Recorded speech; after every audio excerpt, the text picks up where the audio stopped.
Assalamualaikum warahmatullahi wabarakatuh. Hello everyone, let me introduce myself. My name is Ranantanda Azahra, and today I will presenting a PowerPoint, and the topic I will be presenting is, the title is Do Media Matter? A Social Construction Model of Stereotypes of Foreigners. Originally published in the Journal of Intercultural Communication, written by Elza Ibroscheva and Joytika Ramaprasad. This presentation will explore how media influence public perception, especially regarding how foreigners are represented and how does representation can shape social reality over time. Move to the next slide. Is about background. It's about background. To begin, we need to understand the power of media.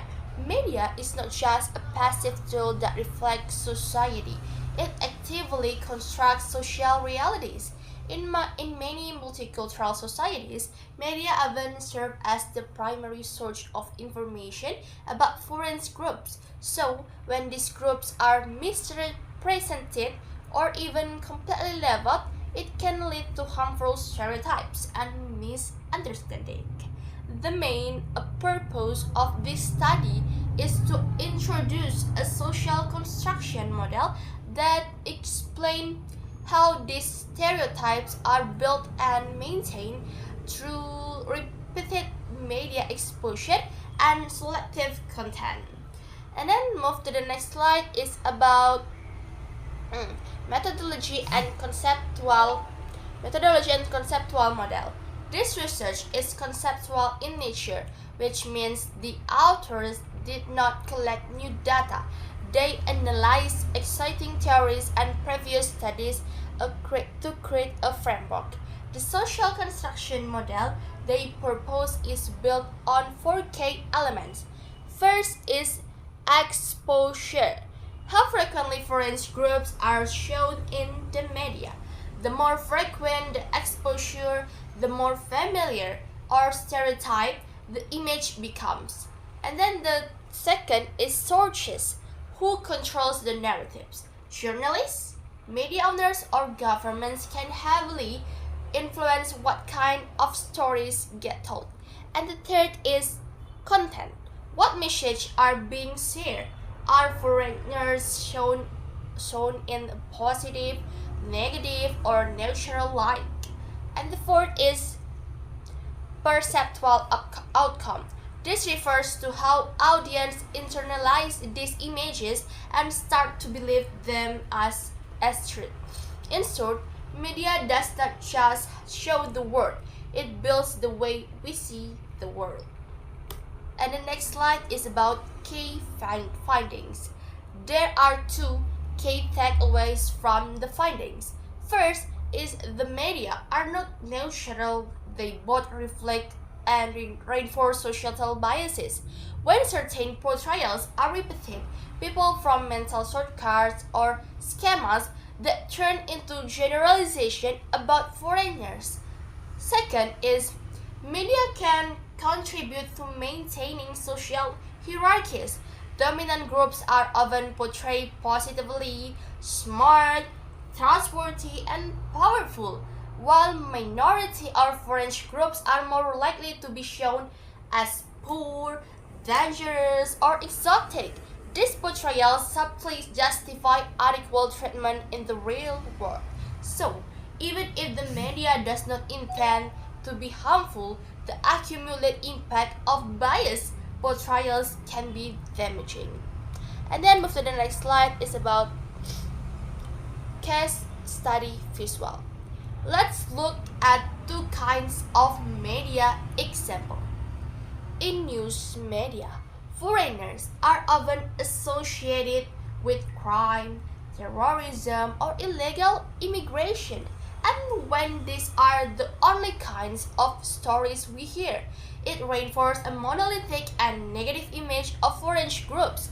We don't see their full humanity or their individual stories. In entertainment media, we often see stereotypes like the funny immigrant, the exotic woman, or the dangerous outsider. Foreign characters are rarely given complex leading roles. They often serve as side characters or comic relief. And then the danger here is that when people constantly see these kinds of portrayals, they begin to believe that these images represent reality. And so, the question we need to ask is, what are these portrayals teaching us? Implication and recommendation. There are important takeaways for different audience. For media professional, there is a strong need to hire more diverse staff and creators. People from French communities should have a chance to tell their own stories. Also, journalists should avoid generalizing and try to present a more balanced, humanizing view. For the public, is essential to build media literacy, learn to question and critically analyze what we see. We should not accept media portrayals at face value, especially when it comes to foreign group. For research and educators, this model can be a useful tool in classroom and academic studies. We can teach students how media shape reality and how to spot hidden biases. Education is key to breaking the cycle of stereotypes. And then this is conclusion. To wrap up, the social construction model show us that media are not just messenger. They are uh, they are powerful shapers of meaning. When foreigners are constantly shown in limited, biased roles, thus portrayals influence how we think, how we act, and even how we vote or make policy. And the good news is that we can change. We can change this pattern. Through media reform, education, and critical thinking, we can promote more inclusive narratives that reflect the real diversity of our world. I think that's all of my presentation today, and thank you for your attention, and see you later.